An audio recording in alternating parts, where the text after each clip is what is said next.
Bismillahirrahmanirrahim. Assalamualaikum warahmatullahi wabarakatuh. Alhamdulillahirabbil alamin. Assalatu wassalamu ala asrofil anbiya'i wal mursalin nabiyyina wa maulana Muhammadin wa ala alihi wa ashabihi ajma'in, amma ba'du. Pemirsa yang dirahmati oleh Allah Subhanahu wa taala dimanapun Anda berada, di zaman yang modern ini kita bagaikan hidup di dua dunia. Yaitu yang pertama adalah dunia nyata, di mana kita bisa berinteraksi dengan sesama manusia, sesama makhluk Allah yang lain, dan juga bahkan seluruh alam semesta ini. Dan yang kedua, kita hidup di tempat yang namanya adalah dunia maya, di mana apapun yang kita pikirkan, apapun yang kita rasakan, akan semakin terjangkau dengan jangkauannya lebih luas dan lebih besar. Kalau di dunia nyata kita hanya berinteraksi secara tatap muka dengan satu orang, dua orang, ataupun dalam lingkungan yang besar. Namun di dunia maya, jangkauan yang bisa dicapai jauh lebih besar lagi. Tidak hanya satu desa, satu kota, bahkan bisa sampai ke tingkat negara maupun ke seluruh dunia. Oleh karena itu, kita harus dapat dengan bijak bagaimana menggunakan media sosial yang baik. Media sosial itu adalah suatu bentuk komunikasi atau suatu bentuk interaksi yang mana kaitannya itu menggunakan peralatan atau perangkat modern seperti misalkan adalah handphone, komputer dengan akses internet yang dapat mencakup seluruh dunia.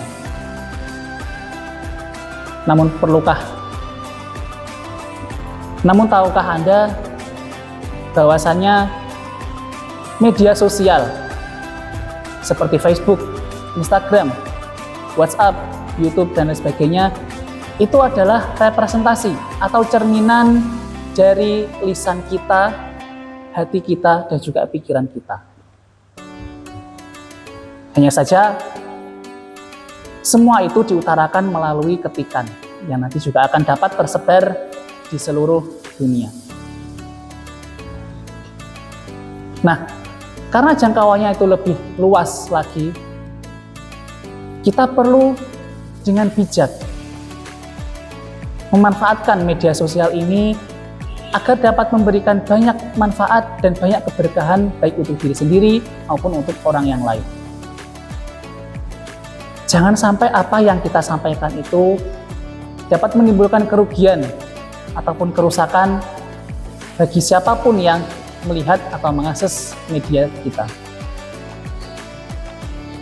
Pemirsa yang dirahmati oleh Allah Subhanahu wa taala, insya Allah di sini saya akan membagikan beberapa tips dan trik agar kita semua bisa memanfaatkan atau menggunakan media sosial secara bijak supaya dapat memberikan manfaat dan dampak positif bagi khususnya diri kita sendiri maupun kepada orang lain. Yang pertama yang perlu kita lakukan adalah kita harus selektif dalam memilih informasi dan kemudian menyebarkannya ke orang lain. Perlu kita ketahui bahwa tidak semua informasi yang kita terima itu sepenuhnya benar. Pasti ada kalanya informasi itu sudah dicampur dengan bumbu-bumbu yang mana itu dapat menimbulkan fitnah, menimbulkan kebencian, dan juga permusuhan antar sesama manusia. Oleh karena itu, pilihlah sumber informasi yang terpercaya, yang kredibel, yang bisa kita andalkan baik secara kuantitatif maupun secara kualitas dari informasi tersebut. Untuk itu kita harus memperbaiki literasi kita supaya kita tidak terjebak dengan segala bentuk fitnah maupun ujaran kebencian yang dapat merusak persatuan antar sesama manusia. Pemirsa yang dirahmati oleh Allah Subhanahu wa taala, yang kedua, sekali lagi seperti yang saya sampaikan sebelumnya, bahwa media sosial itu merupakan representasi dari lisan kita, hati dan juga pikiran. Oleh karena itu marilah kita bersama-sama berusaha menjaga ketikan kita sebaran informasi kita, sebaran video atau gambar kita dari segala bentuk hal-hal yang dapat menyakiti perasaan orang lain. Lebih baik kita urungkan saja niat kita apabila ada informasi atau segala sesuatu yang dapat menimbulkan berbagai permasalahan, daripada kita menginginkan banyak perhatian, namun itu malah justru menimbulkan berbagai bentuk permusuhan dan juga konflik. Kemudian poin selanjutnya yang bisa kita lakukan adalah jangan sampai kita menggunakan media sosial dengan perasaan dan juga pikiran yang sedang kacau. Biasanya pikiran atau perasaan hati yang sedang kacau itu juga akan dapat tertularkan melalui lisan kita, atau dalam kaitannya ini adalah di media sosial. Jangan sampai kita sedang merasa marah, sedang merasa sedih, kita menyebarkan segala bentuk informasi atau apapun di media sosial, atau bahkan menyebarkan isi hati kita yang mana itu justru malah tidak hanya memberikan feedback atau umpan balik yang baik dari orang lain, tapi di sisi lain ada juga orang yang mungkin membenci kita atau menghujat kita dan lain sebagainya. Kemudian poin selanjutnya adalah mari kita bijak dalam memanfaatkan waktu dalam menggunakan media sosial. Artinya apa?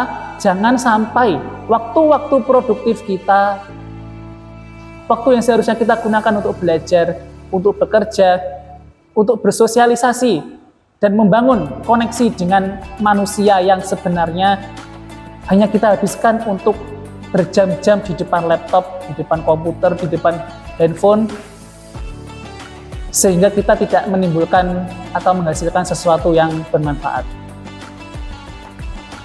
Kita harus dapat membagi waktu. Kapan kita harus belajar, kapan kita harus mencari nafkah, dan kapan kita istirahat dan memanfaatkan media sosial untuk mungkin mencurahkan hati dan perasaan kita.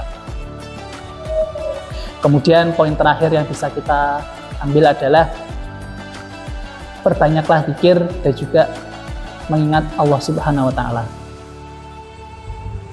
Karena kita tahu Allah Subhanahu wa Ta'ala itu adalah tempat yang paling utama di mana manusia itu mencurahkan hati dan pikiran mereka.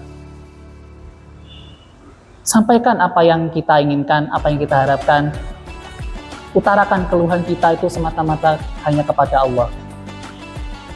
Kita mencari waktu-waktu yang tepat untuk memohon kepada Allah atas segala solusi untuk permasalahan kita, dan juga memohon ampunan, dan juga memohon rahmat, sehingga itu akan memberikan dampak yang lebih baik bagi pikiran kita dan juga hati kita.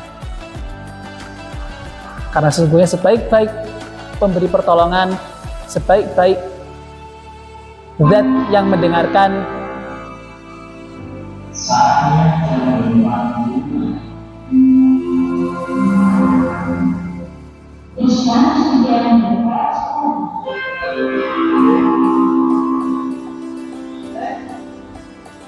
karena sebaik-baik zat yang mendengar dan juga mengabulkan permohonan adalah Allah Subhanahu wa Ta'ala.